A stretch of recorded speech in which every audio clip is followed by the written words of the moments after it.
Hiya naman kayo sa inyong kapwa Pilipino. Binastos pa nila ako. What is the law and what Pakinggan ng proceeds of the illegal drug trade ng Duterte. The law enforcement, the highest law enforcement official being head of PNP. Yeah. Now you're hiding this scoundrel, this fugitive. Okay.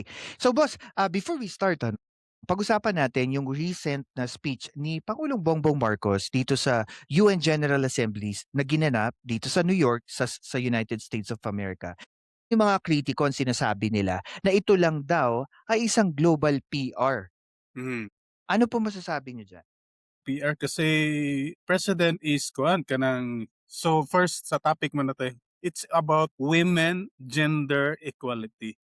Fine-focus yun ni president kasi may in a third party approach sinabi niya women president din tayo at they are integral part of our kuan society as world leaders and leaders sa present Philippines.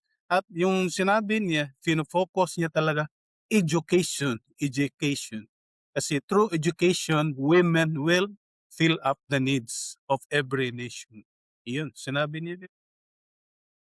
Tama po. And I think isa sa mga bagay din na parang siguro sinabi niya dito na maaring tanong din ng karamihan ng mga Pilipino.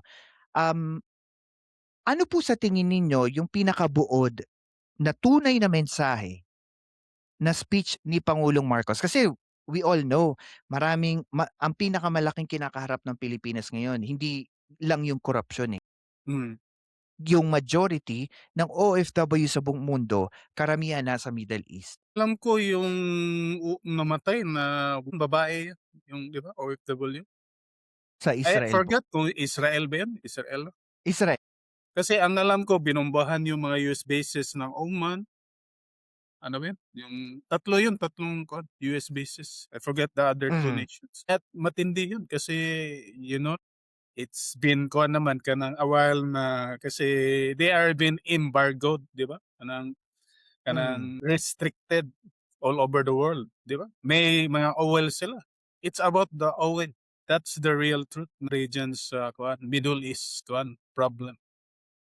And dahil Israel- dahil po dito sa mga and dahil dito sa mga nangyayaring ito, ano po tingin niyo parang mensahe ng Pangulo? May touch base ba to sa mga OFW or sa mga Pilipino outside Philippines? Oh, syempre kasi all over the world, every nation parang may Pinoy ata, di ba?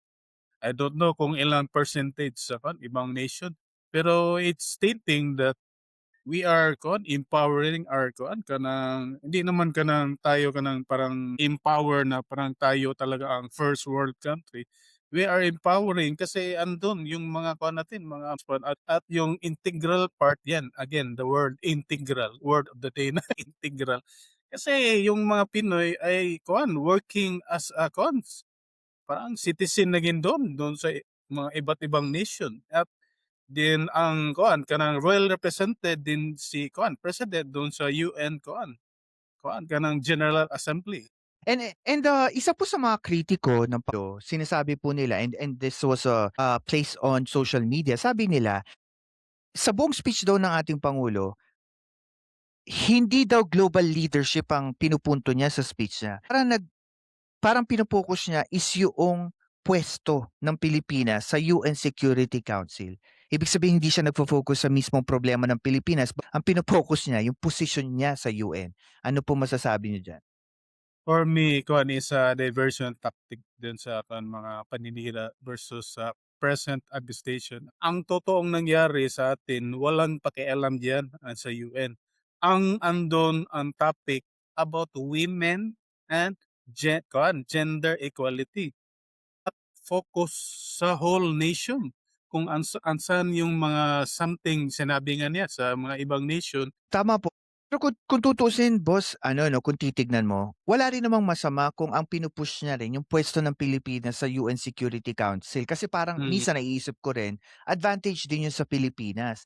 Kasi if you're in a position sa UN Security Council, at least meron tayong nakaakibat na maaaring mas matinding suporta sa UN kung ano man ang mangyari sa West Philippine Sea, di ba? Correct.